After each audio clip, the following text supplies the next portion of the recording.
Il y avait un puits pour prendre de l'eau, il y avait un potager pour cultiver des légumes, il y avait des enclos avec des animaux.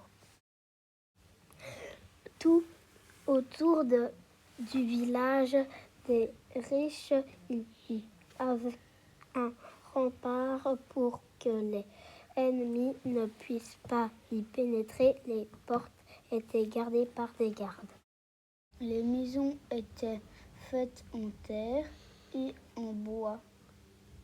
Les toits de paille recouvrèrent toute la maison pour ne pas que la pluie abîme les murs de terre. Voici notre maquette du village gaulois.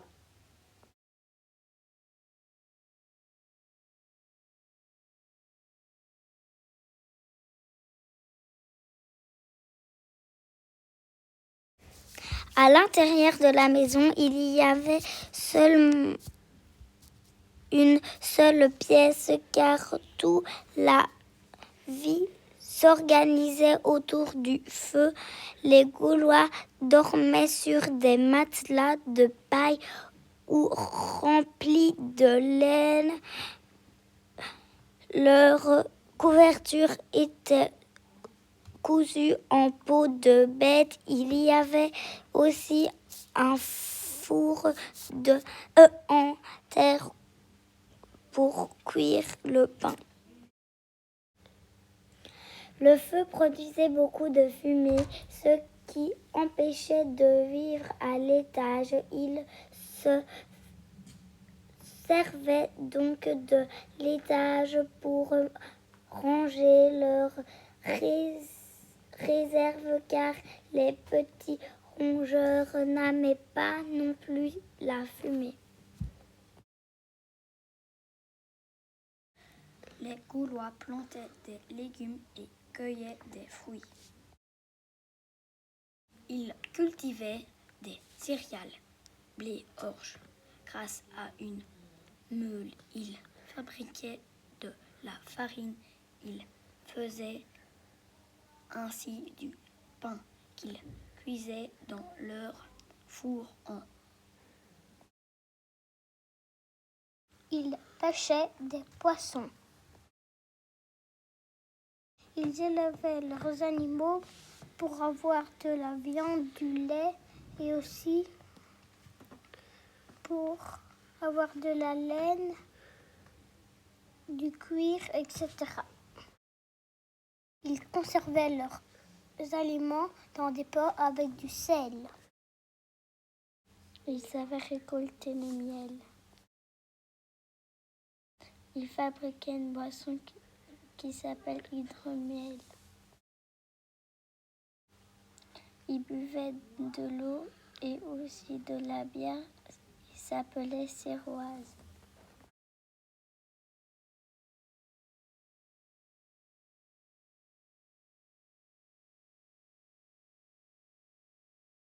Les Gaulois ont inventé le savon. C'était un peuple très propre. Ils travaillaient le métal pour améliorer leurs armes. Le métier du forgeron apparaît. Ils créaient des paniers et des chaises en osier.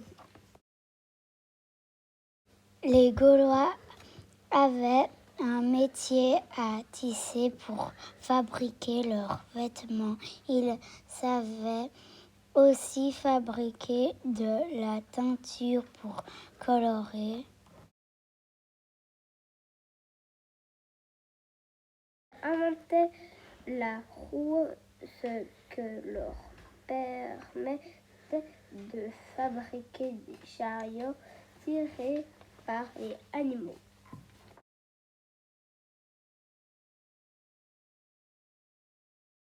Inventé aussi la première moissonneuse pour récolter le blé dans leur champ. Elle était poussée par un animal.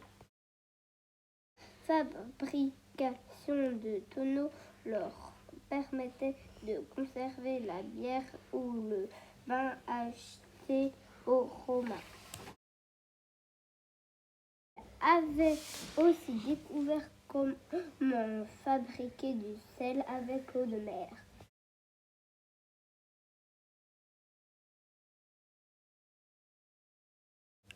Les Gaulois portaient des pantalons, des tuniques et même des ceintures.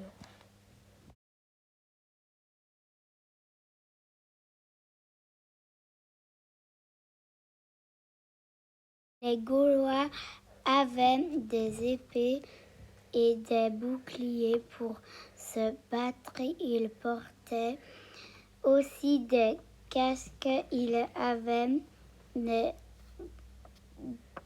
grandes lances. Leurs armes se perfectionnaient car ils les fabriquaient en fer.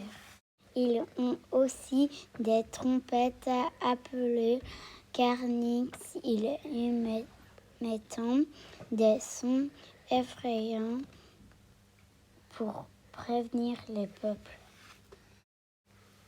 C'était un peuple très courageux, mais leur armée était moins bien organisée que celle des Romains. Il n'y avait pas d'école, les enfants travaillaient aussi. Il était les adultes.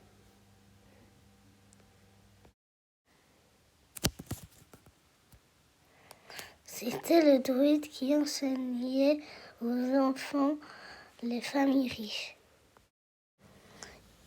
Il leur montrait la nature, il leur parlait, tout se transmettait oralement. Les enfants n'avaient pas de livres.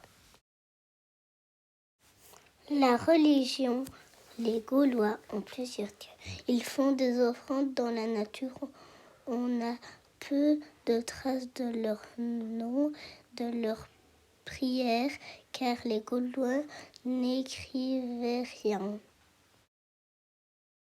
Les métiers. Les druides jouaient le rôle du médecin avec des plantes sauvages, du juge et de l'enseignant pour les riches principalement. Ils sont artisans, ils fabriquent des paniers en osier, des objets en bois, des bijoux en or, des armes en fer. Ils sont commerçants. Ils organisent les marchés pour vendre des objets fabriqués. Ils achètent aux Romains de l'huile d'olive et du vin. Chaque tribu frappe sa propre monnaie.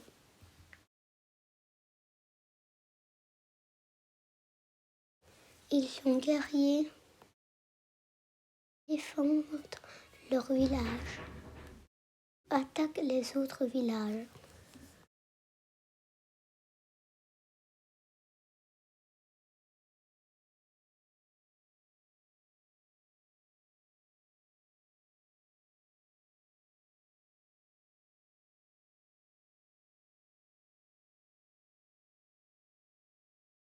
Nous avons réalisé une ligne du temps de la vie de Vercingétorix.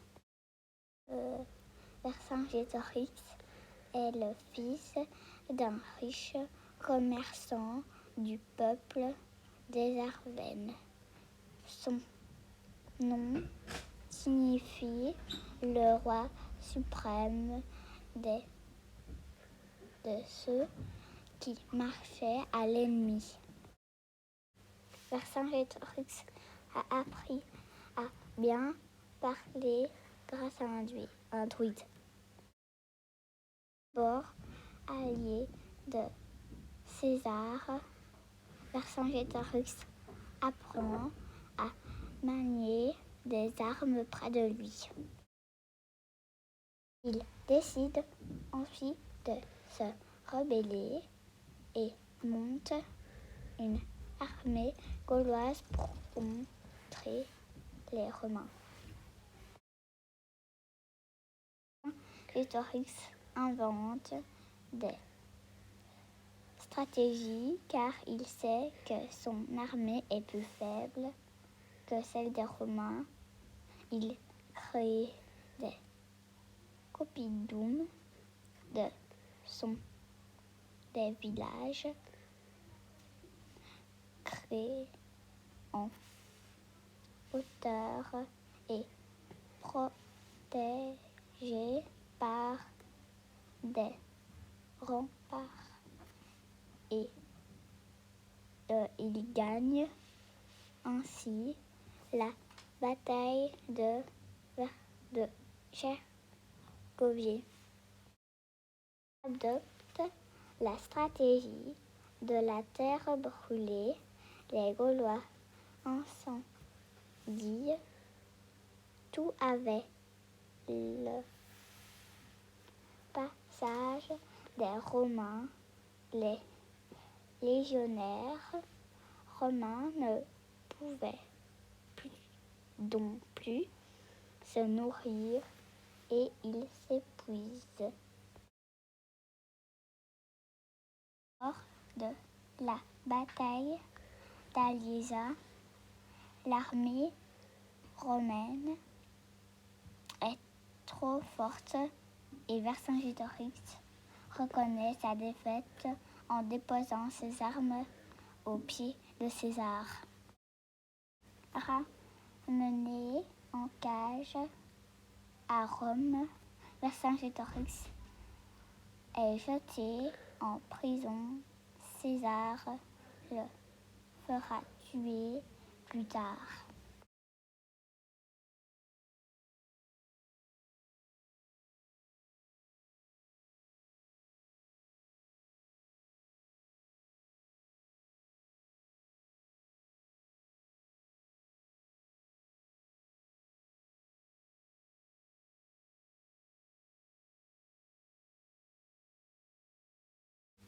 Nous avons découvert Astérix le Gaulois, la première bande dessinée d'Astérix et Obélix. Celle-ci a été écrite par René Goscinny et illustrée par Albert Uderzo. Elle nous a fait découvrir le village des Gaulois qui résiste encore et toujours aux soldats romains et les habitudes de ce villageois. Elle nous a permis de développer le vocabulaire en lien avec le monde de la BD. En effet, nous avons nommé les différentes parties d'une page de BD, la planche, les bandes, les vignettes, les phylactères, qu'on appelle aussi des bulles, qui peuvent avoir des formes différentes selon les émotions des personnages, les cartouches et les onomatopées. Me, aïe, burk. Nous avons lu les premières planches de la bande dessinée, mais lors de notre lecture, une partie de planche s'était effacée. Caroline nous a alors donné pour mission d'inventer les paroles manquantes.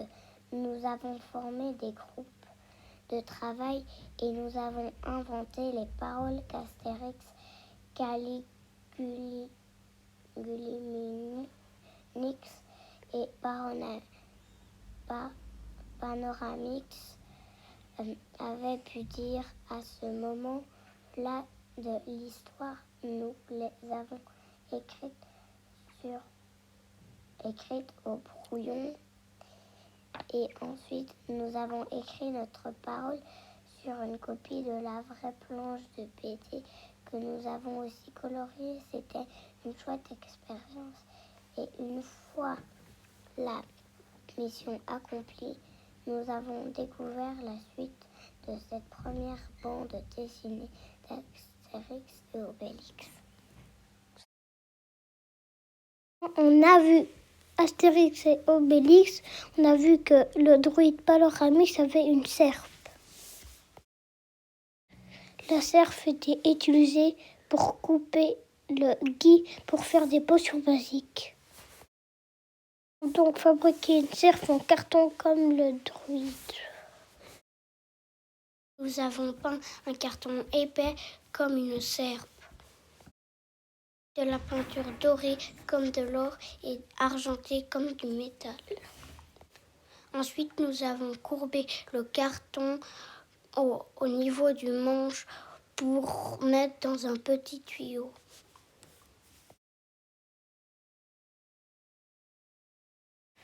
Juste avant le confinement, en mars 2020, la classe de Kathleen et Bénédicte ont eu la chance de visiter le village gallo-romain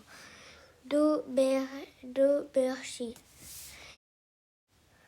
Nous avons pu entrer dans une maison reconstituée à la manière de Gaulois. Nous avons vu le lit, la meule, le métier à tisser. Nous avons goûté une galette de pain cuite dans le four en terre cuite. Dans le village romain, il y avait un temple avec des statues. Nous avons lancé une pièce de monnaie pour faire un vœu. Il y avait une villa romaine reconstituée avec des mosaïques au sol, des meubles, des bocs de lampes à l'huile. On avait aussi une activité dans un faux cimetière, car les tombes romaines étaient impressionnantes. Plus les hommes étaient riches, plus leurs tombes étaient grandes. Plus ils faisaient sculpter des scènes de vie sur leurs tombes. On pouvait ainsi deviner leur métier. L'après-midi était réservé aux loisirs romains, combats de gladiateurs, tangrammes, jeu de la marelle fabriqués par nos petites mains et même musique d'autrefois.